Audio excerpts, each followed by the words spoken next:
In the year 570, a boy was born in the Arabian Peninsula who would change the course of history. He grew up in the city of Mecca in modern-day Saudi Arabia, was orphaned at a young age, and began to work as a shepherd tending to his uncle's flocks. As he grew up in his adult years, he would escape to the mountains to take solitude in caves and to contemplate life. In 610, at the age of 40, on one of his retreats to the caves of the nearby mountains, this man believed he had a vision. A voice told him to read, but he responded, "I'm not a reader." The voice repeated, "Read." And this illiterate man once again told the strange voice, "I'm not a reader." Finally, he fled the cave in a panic. After a series of subsequent visions over the next few years, which he claimed to be from the angel Gabriel, this man started preaching. His revolutionary message? There is only one God. Monotheism. In case you haven't figured out, the person in this story was none other than Muhammad, the founder of the religion of Islam. But what if I told you that Christians during this time didn't see this as an entirely new religion, but rather just another Christian heresy? Hi, this is Justin Hibbard, and you're listening to Why Catholic, my podcast about the what and why of Catholicism. I am so appreciative of you joining me today as we continue our discussion on the 21 Ecumenical Church Councils. Let me also give a huge thank you to the growing number of financial supporters of this podcast. I know that just about every podcast out there asks for donations. It's impossible to give to all of these different content creators. Here's my suggestion. If there's 2 or 3 content creators or podcasts that are your go-to, really consider supporting them in some way. And if Why Catholic is one of them, first, I'm super honored that it's on that list. And secondly, consider becoming a supporter. Links on how you can support this podcast are in the show notes. This is part 9 on our series on the 21 Ecumenical Church Councils, a series we began way back in episode 146. If you think about it, there are 21 Ecumenical Church Councils, and Christianity has been around for 21 centuries. So on average, we have one Ecumenical Council every century. In reality, we see a few periods of history where there's a spurt of a couple of councils close together, like we saw with Nicaea I and Constantinople I in the 4th century, and then Ephesus and Chalcedon in the 5th century. But now we're starting to see the councils distance themselves. The Second Council of Constantinople started in 553, 102 years after the Council of Chalcedon, and the Third Council of Constantinople started in 680, 127 years after that. A lot can happen in 127 years, and a lot did happen in this century and a quarter between 553 and 680. Because I try and abide by the TED Talk rule and keep these episodes to about 17 minutes in length, I really want to take a little pause from talking about the councils to fill in some vitally important historical details, events that will not only lead to the Third Council of Constantinople of 680, but subsequent councils as well. It is such a pivotal time in history that it really deserves its own episode. Let's start with a little recap. The 4th century saw the rise of the heresy Arianism, which claimed that God is one, and because God is one, Jesus the Son cannot be God.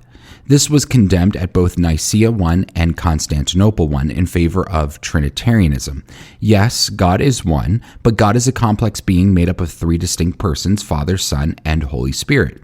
As Christianity began to splinter, the church needed to start using terms to distinguish between the mainstream Catholic Orthodox Church and some of these heretical offshoots. So at the First Council of Constantinople, they adopted the term One Holy Catholic and Apostolic Church. And they used the term Nicene Christianity to distinguish between the mainstream church and heretical churches. In the 5th century came debates about the nature of Jesus. Nestorianism claimed that Jesus had 2 natures, human and divine, so much so that he was like 2 separate people. Therefore, Mary was not the mother of Jesus the divine, but rather the mother of Jesus the human. This spawned the polar opposite view called monophysitism. Jesus was so unified that he had one unified nature. Both Nestorianism and monophysitism were condemned at the next 3 councils: Ephesus, Chalcedon, and Constantinople II. Just because a council decides that these theological positions are heretical and it anathemizes them, doesn't mean they just go away. Arians eventually fled the Roman Empire and mixed in with barbarian tribes, who by and large adopted Arian Christianity. Nestorians began their own church, but the bigger schism occurred after the Council of Chalcedon, when the Monophysite churches broke away.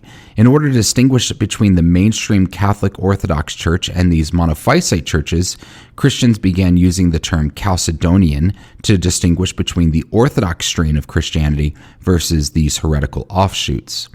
As we enter the second half of the 6th century and the first half of the 7th century, the two biggest heresies are Arianism and Monothisticism. And it's important to also remember that there's lots of versions of these heresies as well. They were certainly not monoliths. With that being said, let's talk about a few key places in the world during this century and a quarter, and let's start with Western Europe. You'll recall from previous episodes how even though Arianism was virtually eradicated from the Roman Empire, it spread to other regions. It eventually infiltrated barbarian tribes, and these tribes were known as Arian Christians. These groups invaded the western part of the Roman Empire, and by 476, they had taken control of Rome. They also infiltrated other parts of the west, like the Iberian Peninsula. While the Roman Empire was shrinking in the West, the Catholic Church started expanding by sending missionaries outside of the Roman Empire. For example, in 596, Pope Gregory the Great sent Augustine of Canterbury to the British Isles to begin work there as a missionary. As the Arians infiltrated the western part of the Roman Empire, from what we can tell, it appears that they didn't try and convert the Nicene or Chalcedonian Christians. It seems like they were rather intrigued by their version of Christianity. Mind you, this was over 200 years after the time of Arius, so they probably didn't have a clue about all that had happened with Arius in the councils of the 4th century. For all we know, they probably may not even had a clue about how their sect of Christianity had even come about. It may have been one of those things where this was the only Christianity they were aware of. Well, in invading the Roman Empire, they discovered a very different version of Christianity, a version that was well thought out theologically, that had a hierarchical structure, that had a unified liturgy. And from what we can tell, they didn't try to convert the mainstream Catholic Orthodox Church to Arianism. They were happy to let them practice their version. In fact, it seems like these barbarians were even willing to adopt Nicene Christianity because that's what eventually happened. During this time, the Iberian Peninsula, modern-day Spain, was ruled by the Visigoths. These were Arian Christians. However, they began adopting Nicene or Catholic Orthodox Christianity. A huge influencer of this movement in the Iberian region was Bishop Leander of Seville, who had been working tirelessly to convert the Arians. King Ricarand ascended the throne as king over the Iberian region, and in 587, he officially declared an end to Arian Christianity in his jurisdiction in favor of Trinitarian Christianity. To help solidify this, he, with the help of Bishop Leander, convened a council in the city of Toledo in 589. It was at this council that the bishops sought to add a phrase to the Nicene Constantinopolitan Creed, the creed we say each week at Mass. They wanted to add the Latin phrase Filioque. Prior to this, the creed read, quote, "I believe in the Holy Spirit, the Lord, the giver of life, who proceeds from the Father, who with the Father is adored and glorified, who has spoken through the prophets," end quote. The addition to the creed read, quote, "I believe in the Holy Spirit, the Lord, the giver of life, who proceeds from the Father and the Son, etc., end quote. The phrase "and the Son" is filioque in Latin, and so this addition is called the Filioque clause. Why did they want to add this? They wanted to add it to further distinguish this idea that Catholic Orthodox mainstream Christianity is Trinitarian. We have the Father who begets the Son, and the Son is consubstantial and co-eternal with the Father, and the Holy Spirit proceeds from both the Father and the Son. Eventually, the use of the term filioque would slowly expand in the West as Arianism faded more and more into extinction. I talked about this a little more extensively in episode 111 on papal infallibility. So this is a good thing, right? The use of the term filioque helped Trinitarian Christianity prevail. And it's really no big deal. I mean, the Bible is pretty explicit that the Holy Spirit proceeds from both the Father and the Son.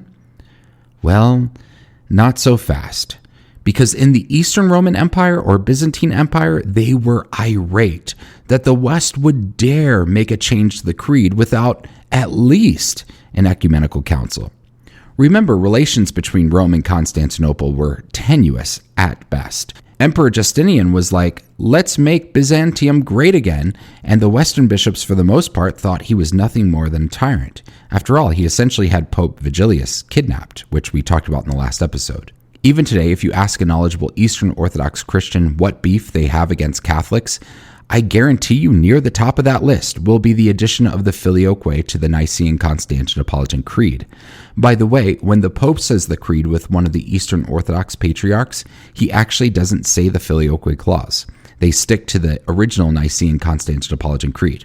Remember this because it's going to be an important detail in a future ecumenical council. Speaking of relations between Rome and Constantinople, let's shift our attention eastward to what was happening in the Byzantine Empire, particularly with the other major heresy, monophysitism. As we saw in the last episode, a couple of Byzantine emperors really saw a unified Christian church as a key component to a unified Roman Empire. However, the church was anything but unified. After the Council of Chalcedon, there was a major schism between the Chalcedonian churches and the Monophysite churches. Hoping to mend that divide, in 482, Emperor Zeno published the Henoticon, thinking it would appease the Monophysite groups and bring them back into communion with the Catholic Church. But that backfired. The Monophysites hated it, and the Chalcedonian Christians, particularly in the West, also hated it. Then in 553, Emperor Justinian convened the Second Council of Constantinople to condemn the 3 chapters, all in hopes of appeasing the Monophysite groups. However, ultimately, that backfired. The Monophysites weren't any closer into communion, and the West just saw Justinian as a tyrant, and many resented Pope Vigilius for colluding with Justinian. I want to fast forward to the early 7th century and focus on Heraclius, the Byzantine emperor from 610 to 641. The beginning part of his reign focused on a war against the Persians. This lasted from 602 to 628 and is also known as the Roman-Persian Wars, the Roman-Iranian Wars, or the Byzantine-Sasanian Wars. During this time, the Persians moved west and conquered the Holy Land and stole the True Cross as a little souvenir. They also invaded Egypt and much of Asia Minor. In fact, they were on the doorsteps of Constantinople, and Emperor Heraclius thought about abandoning the city and moving the capital to Carthage. However, the Patriarch of Constantinople, Sergius, convinced him to stay, and they brokered a peace deal with the Persians by paying an annual tribute. Once the Byzantine forces were refortified, Heraclius launched a counteroffensive against the Persians, bearing an image of Christ as their icon. This is considered by some as the First Holy War, or Crusade. He reconquered Persian-occupied lands, particularly Jerusalem, and he was able to recapture the True Cross and brought it back to Jerusalem in an elaborate ceremony in 629. Heraclius' efforts weren't exclusively military. You see, the Persians were mainly Monophysite Christians, and so Heraclius sought to imitate his predecessors and bridge the divide between Monophysite and Chalcedonian Christianity with a theological compromise, and he did this by proposing an idea called monoenergism.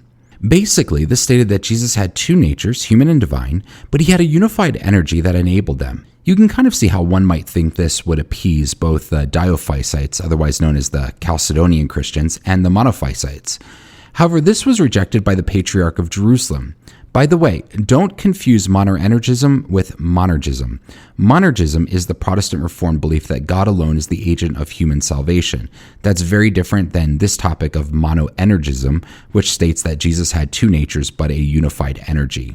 When it was clear that monoenergism wasn't going to move the needle in regards to Christian unity, Heraclius proposed monothelitism. Jesus had 2 natures, human and divine, but one unified will. This will become the main topic of debate at the Third Council of Constantinople. But before we get there, we have lots more drama to talk about. When Heraclius' grandson Constans II ascended the throne, he saw these debates on the nature of Christ as futile and endless. He thought the only way to stop further division was to just stop talking about it. So in a document entitled Typos of Constans of 648, he banned any further discussion on monoenergism, monothelitism, etc. Well, either the Pope didn't get that memo or he just ignored it, because a year later in 649, Pope Martin I and Maximus the Confessor convened a council in Rome to condemn both monoenergism and monothelitism, and in doing so, they violated the emperor's gag order. In 653, both Pope Martin I and Maximus were convicted of treason. Pope Martin I was sent into exile until his death, and Maximus was tortured and then executed. Both have since been canonized as saints. So while Emperor Constans II thought putting a cork on the discussion would solve the problem, it seemed to just have stirred up more tension between Rome and Constantinople. All of this turmoil would lead Constans II's son, Constantine IV, to convene the Third Council of Constantinople. But before we get there, we have one more historical important detail to cover. Further east in the Arabian Peninsula, a huge movement was gaining steam behind a man named Muhammad, who claimed to have received visions from an angel and who preached a message of monotheism. His message clashed with the Arabs in the region, who were polytheists and addicted to materialism. Muhammad and his followers were persecuted in Mecca and fled to Medina in 622, where they gathered support and an army. This is considered the beginning of the Islamic religion. They would later attack caravans from Mecca, and eventually in 629, Muhammad was heralded as he entered peacefully into Mecca, and the Arab region was unified around Muhammad and his message that there is no other God but Allah, and Muhammad is his prophet. Today, most think of Islam as an entirely different religion from Christianity. However, one could make the argument that Muhammad's Christian contemporaries saw it quite differently. For example, St. John of Damascus, in his work Fountain of Knowledge, had this to say about Muhammad and Islam. Quote, "From that time to the present, a false prophet named Muhammad has appeared in their midst. This man, after having chanced upon the Old and New Testaments, and likewise it seems having conversed with an Arian monk, devised his own heresy. Then, having insinuated himself into the good graces of the people by a show of seeming piety, he gave out that a certain book had been sent down to him from heaven. He had set down some ridiculous compositions in this book of his, and he gave it to them as an object of veneration." End quote. Did you catch that? John of Damascus claimed that Muhammad started Islam after a conversation with an Arian monk. This is not a verifiable fact, but it certainly is interesting, and more than anything, I think it demonstrates how widespread some of these ancient Christian heresies were and how they spawned new ideas. After Muhammad's death, Islam expanded rapidly thanks to military conquests.